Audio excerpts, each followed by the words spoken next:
Good morning, Andy. I am Dr. Kotturu Vishwanath, Consultant Orthopedic Surgeon, Kondapur, Sri Sri Holistic Branch, Kondapur Branch, Masjid Bandalo. I am a working consultant. So, ee roju manam chusukunna topic aithe mana orthopedic lo more than 50% of the outpatient ga present ayye complaints frozen shoulder andi. Frozen shoulder అంటే ఏంటంటే మన భుజం చుట్టూతా ఈ కండర capsule అని ఉంటుంది. ఆ capsule మొత్తం టైట్ అయిపోతుంది.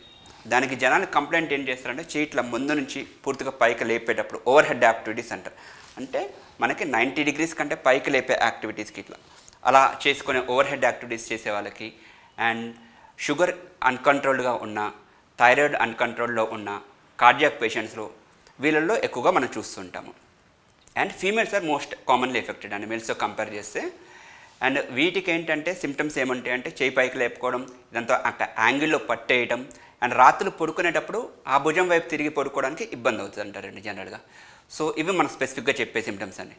మనం వాటికి ఏం చేస్తామంటే వచ్చిన తర్వాత ఏ యాంగిల్ ఎంతవరకు వస్తుంది, దాని నార్మల్కి దగ్గరలో ఉన్నారా దూరంగా ఉన్నారా, అది అసలు ఫ్రోజన్ షోల్డర్ అయినా లేకపోతే దానికి మనకు డిఫరెన్షియల్ డయాగ్నోసిస్ అంటారు. అంటే అది కాకుండా భుజం నొప్పి రావడానికి కారణాలు ఏంటి అని చూసుకుంటే సబ్ యాక్రోమియల్ ఇంపింజ్మెంట్ అంటారండి. సబ్ యాక్రోమియల్ ఇంపింజ్మెంట్ అంటే ఏంటంటే ఇక్కడ ఒక యాక్రోమియన్ బోనీ ప్రామినెన్స్ ఉంటుంది. దాని కింద స్పేస్ అనేది మనం చేయి పైకి లేపినప్పుడు ఇట్లా ఒక యాక్టివిటీ ఉంటుంది, హాకిన్స్ ఇంపింజ్మెంట్ టెస్ట్ అంటారు. ఆ యాక్టివిటీ చేసినప్పుడు చేయి పైకి లేపి రొటేషన్స్ చేసినప్పుడు స్పేస్ అనేది తగ్గుతూ ఉంటుంది. సో ఆ స్పేస్ తగ్గినప్పుడు కూడా మనకి ఈ భుజం నొప్పి రావడం అవి ఇవి అని ఉంటుంది. ఇంకో పాటకు వచ్చేసరికి మనకి కండరాలు ఉంటాయండి, రొటేటర్ కఫ్ మజిల్స్ అంటాం. సో 4 మజిల్స్ ఉంటాయి, సూప్రాస్పానటస్, ఇన్ఫ్రాస్పానటస్, టెరిస్ మైనర్ అండ్ సబ్స్కాపులరిస్. ఈ 4టిని కలిపి రొటేటర్ కఫ్ మజిల్స్ అంటారు. అవి ఏంటంటే మనకి చెయ్యి పైకి లేపడానికి అండ్ రొటేషన్స్ చేయడానికి, డైలీ యాక్టివిటీస్ చేయడానికి ఉపయోగపడుతుంటాయి. అప్పుడప్పుడు ఏంటంటే ఈ టెండన్స్ టేర్ అయినా కూడా మనకి ఈ భుజం నొప్పిలాగానే వస్తుంది. సో అండ్ ఎవరైనా కింద పడిపోయినప్పుడు ఎవల్షన్ ఫ్రాక్చర్స్ అంటారు, జీటీ ఎవల్షన్ ఫ్రాక్చర్స్ అంటారు. సో అది టెండోన్కి అటాచ్ అయ్యి ఉన్న బోన్ పీస్ని లాక్కొని ఫ్రాక్చర్ అవుతుంది. అలాంటి వాళ్ళు కూడా చేయి పైకి లేపలేరు. సో మనకు అది భుజ నొప్పి అనగానే జస్ట్ ఫ్రోజన్ షోల్డరే అని చెప్పేసి చాలామంది అనుకుంటారు. సో అది ఫ్రోజన్ షోల్డరా లేకపోతే వేరేవా అని తెలుసుకోవాలంటే ఒకసారి ఓపీడీకి వస్తే అన్ని పరీక్షలు చేసి అవసరం ప్రతిదానికి ఎంఆర్ఐ అవసరం ఉండదని, ఎంఆర్ఐ అవసరమా లేదా అనేది డాక్టర్ యొక్క పర్యవేక్షణ చూసి అప్పుడు చేస్తాం. అండ్ వీటికి చాలా అంతవరకు కూడా కన్జర్వేటివ్ మేనేజ్మెంట్ అంటారు. అంటే ఫిజియోథెరపీ అండ్ స్ట్రెచెస్ ఎక్సర్సైజెస్ దేనికి అవి సెట్ అవ్వకపోతే దాని నెక్స్ట్ స్టేజ్కి వెళ్తే కనుక స్టీరాయిడ్ ఇంజెక్షన్, పిఆర్పి ఇంజెక్షన్స్ అంటారండి. ఇది కూడా సెట్ అవ్వకపోతే అప్పుడు మ్యానిపులేషన్ చేస్తారు. ఇంకా లాస్ట్ స్టేటస్కి వచ్చేసరికి మనకి కీ హోల్ సర్జరీ అంటారండి. అంటే ఏంటంటే చిన్న హోల్ పెట్టేసి ఈ బెడ్జామ్స్ మొత్తం ఓపెన్ చేయకుండా చిన్న చిన్న కీ హోల్స్ చేసి లోపల జాయింట్ అంతా ఎట్లా ఉంది, మన కండరాలు ఎట్లా ఉన్నాయి, టెండౌన్స్ ఎట్లా ఉన్నాయి, ఆ స్పేస్ యాక్రోమియన్ ఆ స్పేస్ ఎట్లా ఉంది, అదంతా కూడా పెరుగుతుంది అనమాట. ఎముక పెరుగుతుంది. ఎక్కడైతే ఎముక పెరిగి మన స్పేస్ తగ్గుతుందో అదంతా కూడా మనం క్లీనప్ చేసి స్పేస్ ఇంక్రీజ్ చేస్తామని. అది చేసిన నెక్స్ట్ రోజు నుంచే కూడా అదే రోజు నుంచి కూడా చేయి మూమెంట్స్ అని చేసుకోవచ్చు.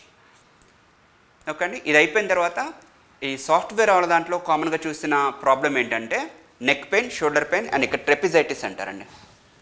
సో మనం ఇప్పుడు చూస్తే సాఫ్ట్వేర్ వాళ్ళందరూ most of them are sitting in front of the desk. So వాళ్ళకి లాంగ్ వర్కింగ్ అవర్స్ ఉండడం వల్ల ఏం చేస్తారు, జనరల్గా ఇట్లా పెట్టుకొని ఇట్లా చేస్తూ ఉంటారు చేతులు. సో ఈ చేతులు ఇట్లా కిందకి వెళ్ళిపోతే భుజం అనేది ఇట్లా స్ట్రైట్గా కాకుండా ఇట్లా కింద నుంచి చేసేస్తూ ఉంటారు. సో అండ్ నెక్ ఇట్లా కిందకు వచ్చినప్పుడు ఈ స్క్రీన్కి స్ట్రైట్గా ఉండాలి, మన ఐస్ అనేది స్క్రీన్కి స్ట్రైట్గా ఉండాలి. జనరల్గా లాంగ్ అవర్స్ ఉండేసరికి ఇట్లా చేసేసుకుంటూ ఉంటారు.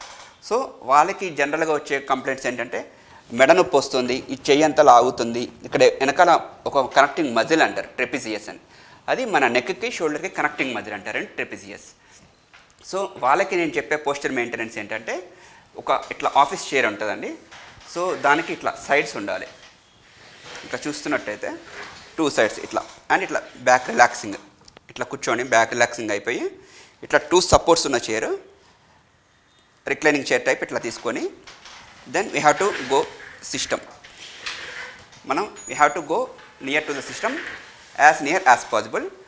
Rest both hands on supports అప్పుడు మన సిస్టమ్ని ఇట్లా బ్యాక్ చేసేసి దగ్గరికి వెళ్ళిపోయి ఎప్పుడు ఇట్లా రావాల్సిన అవసరం ఉండదు. మనం ఇట్లా దగ్గరికి వెళ్ళిపోయి సిస్టమ్కి డైరెక్ట్గా వెళ్ళి then you have to relax and type like this. Then we are giving relaxation to our shoulders. So మామూలుగా ఇట్లా ముందుకు వచ్చినప్పుడు వెనకాల ఉన్న మెజల్ అనేది ఎక్కువ యాక్ట్ చేస్తుంది.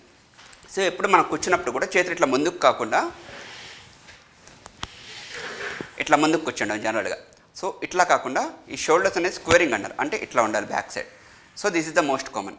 ఇట్లా స్ట్రైట్గా ఉన్నప్పుడు ఏమవుతుంది, మన ముందున్న మజిల్స్ బ్యాక్ ఉన్న మజిల్స్ ఈక్వల్ అవుతాయి. మనం కంప్లీట్గా ఇట్లా ముందు ఉన్నప్పుడు ఏమవుతుందంటే వెనకాల మజిల్స్ కంపన్సేట్ చేసి ఎక్కువ యాక్షన్ చేయాల్సి వస్తుంది.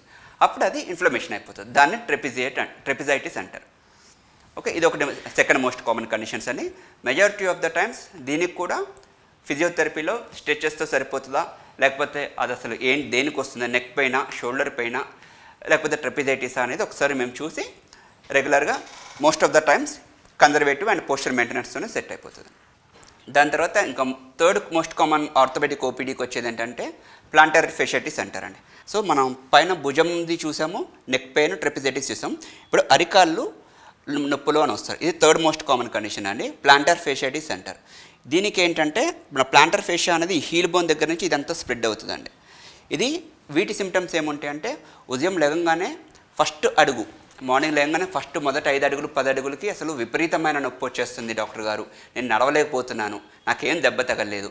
కానీ మనం ఏమంటే అడుగుతాం, ఒక 10 అడుగులు వేసిన తర్వాత, లేకపోతే ఒక 50 అడుగులు వేసిన తర్వాత, కొంతమందికి ఒక 100 అడుగులు వేసిన తర్వాత ఉంటుంది. బట్ మెజారిటీ ఆఫ్ ద వాళ్ళకి ఏంటంటే ఒక 10 to 20 స్టెప్స్ వేయంగానే నొప్పి తగ్గుతూ ఉంటుంది కొంచెం కొంచెం. సో అది ప్లాంటర్ ఫేషిటిస్కి సంబంధించిందండి. దాని సిమ్టమ్స్ ఏంటంటే మనం ఎగ్జామిన్ చేసినట్టయితే కాఫ్ మజిల్ స్టిఫ్నెస్ అంటారు, కాఫ్ మజిల్స్ టైట్నెస్ అంటారు. మెజారిటీ ఆఫ్ ద టైమ్స్లో కాఫ్ మజిల్స్ టైట్నెస్ ఉండడం వల్ల, అండ్ ఈ రోజుల్లో మనం చూసుకున్నట్టుంటే majority of the females they are wearing high heels. ఆ హై హీల్స్ వేసుకోవడం వల్ల ఏమవుతుంది, ఆ కాఫ్ మజిల్స్ అనేది స్ట్రెచ్ అవ్వవు, మన ఫుట్వేర్ అంతా మారిపోతూ ఉంటుంది. అండ్ పాయింటెడ్ టో షూస్ అంటారండి. ఆ పాయింటెడ్ టో షూస్ అనేది ఇట్లా వచ్చేసి ఇట్లా పాయింట్ అవుతుంది. మన టోస్ ఎప్పుడు కూడా వైడ్ టో బాక్స్ ఉండాలి.